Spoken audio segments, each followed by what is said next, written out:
How often have you faced this? So in Facebook, I got a pop-up ad that said, get this jacket for $9.99. It was a good brand. And as soon as I clicked on that thing, it took me to the app and then it was showing 2,500. So yeah, these things happen. So if I've tried to click on the cancel button or close the advertisement, instead of closing, sometimes it took me to another website or some application had taken me to the Play Store for me to download that application and use it. I often see something extra added in the final purchase order. Oftentimes it's an insurance or donation or something like this. While transacting online, we frequently see messages that trigger a rush of urgency, such as, only 2 rooms left, hurry, or items in your cart will go out of stock soon. But how often are these real? Turns out almost never. These are tactics known as dark patterns used by e-commerce platforms, brands, and advertisers. They're used to push customers to make a purchase they may not have originally or fully intended to. But platforms may soon have to shun these dark patterns. Globally, the fight against deception through dark patterns has come under the spotlight. All right, well, the Federal Trade Commission renewed its pressure on big tech yesterday, this time setting its target on Amazon. Now, in a federal lawsuit, the FTC alleges that the online retail giant is breaking multiple consumer protection laws by tricking customers into signing up for its Prime subscription service, plus making it difficult to cancel. Just this month, the EU's consumer protection arm forced Amazon to make it easier to cancel Prime subscriptions in Europe.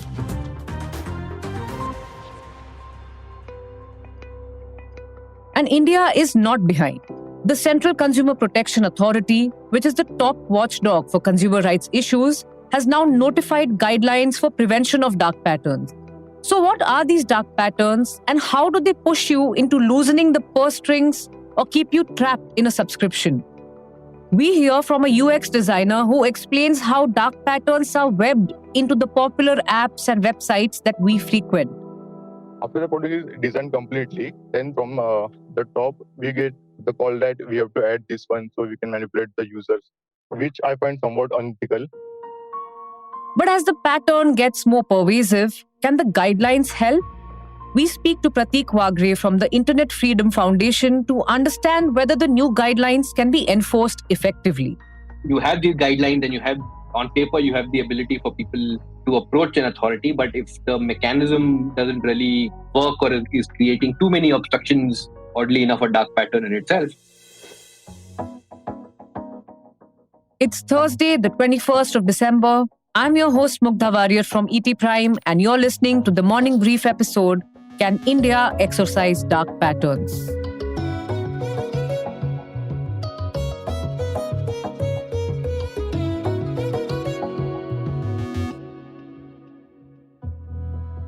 In its new guidelines on dark patterns, the Central Consumer Protection Authority, also referred to as CCPA, has listed out several different examples of dark patterns and warned platforms from engaging in any of them. Listen in closely. You may have definitely encountered several of them.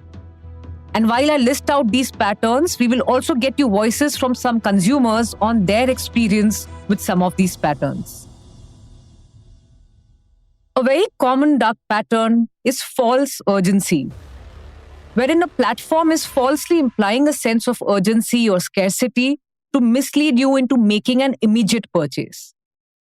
For example, messages such as only 2 rooms left or 30 others are looking at this right now, or when a platform describes a sale as an exclusive sale for only a very limited time, all of this will count as false urgency. I always end up booking rooms or seats whenever I see an option like this. For example, if I'm looking for an early morning flight and there's only one flight which say is at the set time, which is convenient for me. And if there is a message which says that, there are only 2 seats left, I will blindly just go for it because I don't want to risk it.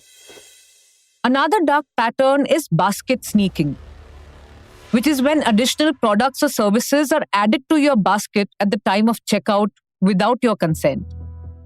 For example, platforms automatically add travel insurance when you're purchasing a flight ticket or a train ticket. While at times we don't mind and it's better to pay extra, and especially in cases of IRCTC insurance, but it shouldn't come with a box ticked already for us. We should have the choice. The option should always be unticked even if it is there. Confirm shaming is another pattern several platforms use, in which they may use a phrase to create a sense of ridicule or guilt in the mind of the user to nudge them to act in a certain way. For example, when you don't include insurance in your cart while booking a flight ticket, you may be prompted by an alert that tells you that you will, quote unquote, stay unsecured. Actually, when I book a cab, so either for work or in general, I'm usually in a rush and the cab takes way too long to arrive. So at that point in time, I usually want to cancel my ride, and it gives me two options. One is yes, cancel the ride, and the other is wait for the driver. And I usually second guess my decision, whether I should actually wait to book another cab or switch to a different app or change my mode of transportation. Another pattern is forced action, in which a platform forces you into either buying an additional good or subscribing to a program, or can even ask you to share your personal information. Whenever I see an ad, I try to click it because it seems to be interesting. And as soon as I clicked on it, the Instagram algorithm told me that these are your details and you're going through another website. I think that was something which was forced on me. I had to click on it to proceed to that website. A subscription trap is also a very common dark pattern. If you have subscribed to some online service, you would know how hard it is to cancel it. A subscription trap makes cancellation of your subscription almost impossible, or a complex, confusing, and lengthy process. Another evil dark pattern is interface interference, wherein the platform manipulates the user interface. For example, you would have seen that the option for selecting no for a particular pop-up is in a light-colored box. And sometimes the X icon on the top right corner of a pop-up screen, which is meant to close that screen, instead leads to another page or opens up another advertisement. Every time I try to click on the X button, but it never closes. Instead, it directs me to another page which I am not interested in. And usually I've noticed this pattern that it only happens when I'm in the middle of a very important work where I'm, completely into it. And then something like this happens. It does get you distracted, right? It does get you distracted with what you're doing. So yes, it is quite irritating when this happens. A recent survey by community platform Local Circles showed that 70% of users who book flight tickets or hotel rooms online face dark patterns such as hidden charges, false urgency, price manipulation, and more. So why do platforms embed such dark patterns in their apps? Does it boost consumer engagement? And how can we distinguish dark patterns from the genuine ones? I talked to a UX designer from an agency which works on the user experience design for several top consumer internet platforms. This person has requested anonymity, and so will be morphing his voice. Thank you so much for joining us. And can you start by telling us, where do the dark patterns originally emerge from? Is it the platform and the brand who direct the UX designer to add these patterns into the app, which then, confuse the user or push them in a certain direction? So what happens is when they have to sell a product, it is the call of a marketing team or the CFO, CMO, which derives to take this action or add this feature into the product. Like telling something like only few seats are available, you are missing out on this. So this is a call taken by the upper management. So could you give me an example of a recent brief from any client who pushed you to add such dark patterns? I can tell you a recent one. So I was working with an edtech platform. So we have designed a new feature where student can enroll in a particular batch. So suppose there are around 2,000 students in one batch. To enroll in that, we have told student that this is a limited batch of 2,000 people. And the registration will be start in 2 days and it will end in next 5 days. So on the first day, we told that registration has started already. And the second day, we told them that out of 2,600 seats are already booked for this batch. But initially, only 200 students registered for it. But we put a false information that 600 students are already enrolled. Then on the second day, we told them that there are only 1,200 seats left. Only 400 students were only into the batch. So numbering was false. The students were confused. They thought that they are missing out on this batch. So they started enrolling in the batch quite frequently. And we actually closed it on, I guess, 1,200 students. And we told them the batch is full. Wow. You've worked with multiple brands across different sectors. How effective are these dark patterns in bringing in customers? Yes, because they think that they are missing out on something. For example, if I tell them that already 200 seats are full out of 250, but initially there are only like 60 to 70 entries about that particular batch. So the number actually gets boosted up quite easily because of this false numbering. And actually, we get the batches full quite easily because of this. So, in your experience as a UX designer, how often do you find yourself designing elements which you know are clearly dark patterns? As a user experience designer, when we design our product, we study the market, then we study the user pattern. After the product is designed completely, then from the top, we get the call that we have to add this one so we can manipulate the users, which I find somewhat unethical. So like it's only the 10-20% of time which this happens, but it happens on regular basis. And as a designer, do you know if the information is false? Is that information available to you that there are actually 600 seats left, but the app is showing only 100 left? Would you be aware of that? Not every time I'm aware of it. Sometimes I'm not aware of it. So depends upon the product manager and the other on the upper end that they would provide us information and the data is in the database. So if the DBA or administration give us the data, we can easily find out that this is a false information. So sometimes we are aware, sometimes we are not. On some platforms, if you want to close a pop-up box, the X symbol is either very small or not visible. And sometimes when you click on it, it opens another page. So do designers also get asked to do these kind of things a lot? Yes. But these types of tactics are only used in like small scale industries where the funding is low and they have to run this through their ad campaigns. So the money is flowing into their accounts. So these are not some tactics that like big fishes like MNCs use. So these tactics are mostly used when the page is revenued through the ad. So could you give us any tips to figure out what is a dark pattern and what is actually genuine? From your experience, are there any signs we should look out for? So make sure that when you're logging, you don't accept all the cookies. Then when you're checking out, check all the tick marks or the checkbox that they are providing to you. When you are trying to buy a OT subscription or something like that, make sure you don't save your card details while paying for that subscription. And don't click on each and every poster or ad you see on a website. That would be a great option. And don't fall for only few stocks left or only limited offer available, because the offer will be again and again. You will see in upcoming month or so. Don't fall for FOMO tactics. Yes. But some consumers are now becoming aware and giving their feedback and rating their experience either on the app or on the app store. So has customer experience become a focus area now for brands and platforms? Yes, a lot of companies are doing that right now because they are losing customer base. Because of that, they are getting poor ratings on website, on their apps, on Play Store and App Stores. They take this feedback every time. And actually, as a user experience, I'm getting the feedback on my products again and again to improve this and that, so user can access this data or this particular section more effectively. So those actually work very well. But even while consumers need to be careful, it's important that the authorities look to rein in these unabashed tactics that often are literally duping consumers.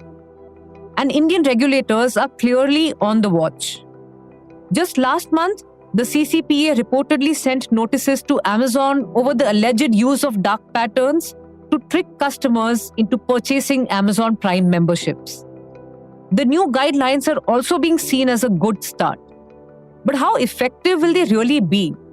I asked Pratik Wagre, Executive Director of the Internet Freedom Foundation, which has engaged with the government on the issue and had sent in its submissions during the process of the drafting of the guidelines. Pratik, thank you so much for joining us. And we finally have some guidelines to regulate dark patterns. But how effectively do you think these can be enforced? Say if tomorrow a platform continues to engage in dark patterns, what is the action that can be taken against them? Yeah, so I think some of that at this stage is not 100% clear. So what happened with the whole process was when the first set of draft guidelines were put forth, there was a clause in there about violating the Consumer Protection Act. When the final ones were notified, that clause has gone away. It is unclear in terms of what really happens when a platform or a site or some service is found to be repeatedly violating some of the patterns that were identified and listed in the guidelines themselves. There is a little bit of a gray area at this stage. It will be helpful to have clarity from the ministry on that. But in terms of a starting point, I think we're at a good starting point in the sense that there is now at least a clear signal to various platforms, to websites, to services, etc., that look, these type of practices are under the scanner. If you look at the framework of carrots, sticks, and sermons in public policy, it's not necessarily a bad thing to start with sermons rather than a stick, as we tend to do in many different contexts. Because look, when you're wielding a stick, you also have to have the ability to wield it effectively. And then that goes into other problems, other issues. So, like you said, there is no stick yet. And you talked about specifically the fact that there was a clause in the draft guidelines which said that any contraventions would be kind of addressed through the provisions of the Consumer Protection Act, which lists out certain penalties, including imprisonment for a few months for any kind of violation. But that has been done away with in the final guidelines. So as of now, there is no strict enforceability of these guidelines, right? Correct. I think that we sort of sought some clarity from the ministry as well, because it was probably not helpful to have penalties and the threat of imprisonment in there. It's still a little ambiguous in the sense that now there is no clarity on what penalties, if any, can apply. So yes, some clarity is needed on the penalty. But what further clarity are organizations like yours seeking to ensure that there is no ambiguity with these guidelines? Yeah, so I think there are a couple of aspects. You have to recognize that this is now entering an area where you already have potentially sectoral regulators that are already playing a role, right? So if you look at the insurance context, you'll have IRDAI, right? In the advertising context, you have the Advertising Standards Council of India. Now, different bodies have different levels of enforceability already, right? So it's not exactly clear where these guidelines fit, how that regulatory overlap will play out.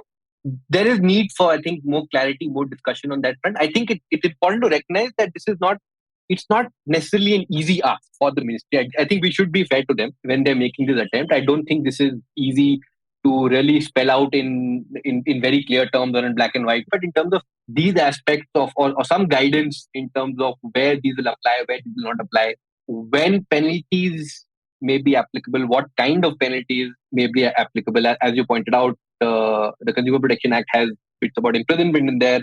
If, let's say, these were to be revised again and some penalties are brought back, how would those work, right? And then how would that be designed in terms of, will there be a threshold of organizational sizes? So there is, I think, still room for more specifics on this front. At least as a civil society organization, the way we're looking at it at this stage is that, look, this is the first step. We've gone from a place where there was, in a sense, a vacuum of sorts. Now we've gone to a state where at least there is some signaling and some set of identified patterns already. That list will likely need to keep expanding, but you have at least a direction going to platforms, etc. That look, we need to be careful about these sorts of practices because they are now being watched and evaluated. So Pratik, then you said that this is a good first step towards addressing the issue. What do you think should the next steps be? I guess there isn't like a single next step. Probably be a combination of things. I think clarity will certainly help. I think what also needs to happen is perhaps a look at the existing grievance redressal mechanisms that are already being operated, how well they function, how they need to be either strengthened or expanded in this scenario, right? I think there needs to be an evaluation of that as well, and then to understand where the gaps are and how they can be improved. Because if there are many layers of friction in that process, then you again have a situation where, look, you have these guidelines and you have, on paper, you have the ability for people to approach an authority, but if the mechanism doesn't really work or is creating too many obstructions, oddly enough, a dark pattern in itself, so then there is that aspect of it. There's another point that we as an organization are specifically concerned about is in terms of, look, how this applies in the context of privacy online, right? Because now a number of dark patterns also go into this thing of, the whole broader data economy and collecting information, and not all of that is online. You also see that happening in physical spaces in terms of collecting phone numbers. And if that's something that you look at it from the lens of dark patterns, it might be beneficial, because the way our current Data Protection Act is, if defined, it doesn't cover that at all, leaving that as a void in a sense. That's a good point, Prateek, because I was just reading up, and even in the European Union, dark patterns have been covered under their Digital Services Act. And that is how they're looking to address the issue. So is there a need even in India to include dark patterns in the Data Protection Act or in the Digital India Act when it comes out? Will that really be more effective? The thing to keep in mind about the DSA is that it evolved over a period of years. A lot of input, a lot of feedback, and many iterations. It's hard for me to say whether at this stage, at least, given what we know about the forthcoming Digital India Bill, whether that is the right instrument for it, because we don't really know much at this point. Sitting where I am, it's difficult for me to say whether that is a good framework in itself to consider dark patterns. But I think the broader point remains that dark patterns will be a horizontal consideration. It's not only going to be a vertical consideration. Right. And as we speak, there's also some news that the European Commission is evaluating whether X, which is formerly Twitter, may have breached their Digital Services Act in several different areas, including in dark patterns. And of course, in the US, Amazon is already being investigated for alleged dark patterns.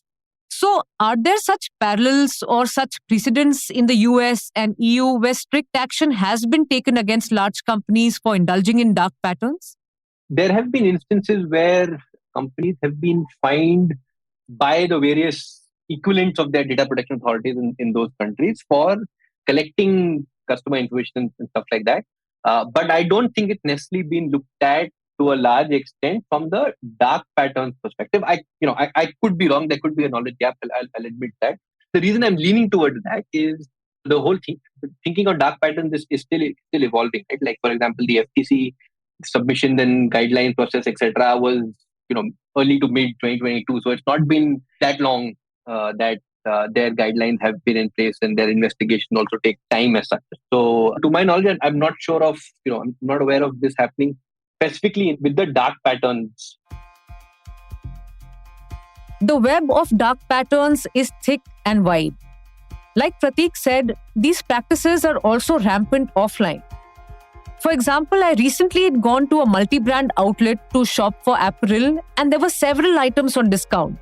But then when I went to the checkout counter, they asked me for my phone number. And when I refused to share it, they said that the discounts are going to be available only to those who share their phone numbers and become members. So these practices are everywhere. And they cut across sectors, from travel and hotels to e-pharma to financial services, OTT, telecom, and almost every other consumer-facing platform. So while the guidelines are welcome, enforcement will be key. That's all in this episode. I'm Mugdha Warrior, and you're listening to The Morning Brief. This episode was produced by Sumit Pandey with sound editor Indranil Bhattacharjee. The executive producers are Anupriya Nair, Anirban Chaudhary, and Arijit Burman. Thank you for listening. If you like this episode, do share it on your social media networks. A new episode of The Morning Brief podcast drops every Tuesday, Thursday, and Friday. It streams on Amazon Prime Music, JioSaavn, Spotify, Apple, and Google Podcasts. And of course, on ET's own audio platform, ET Play. All clips used in this episode belong to their respective owners. Credits are mentioned in the description.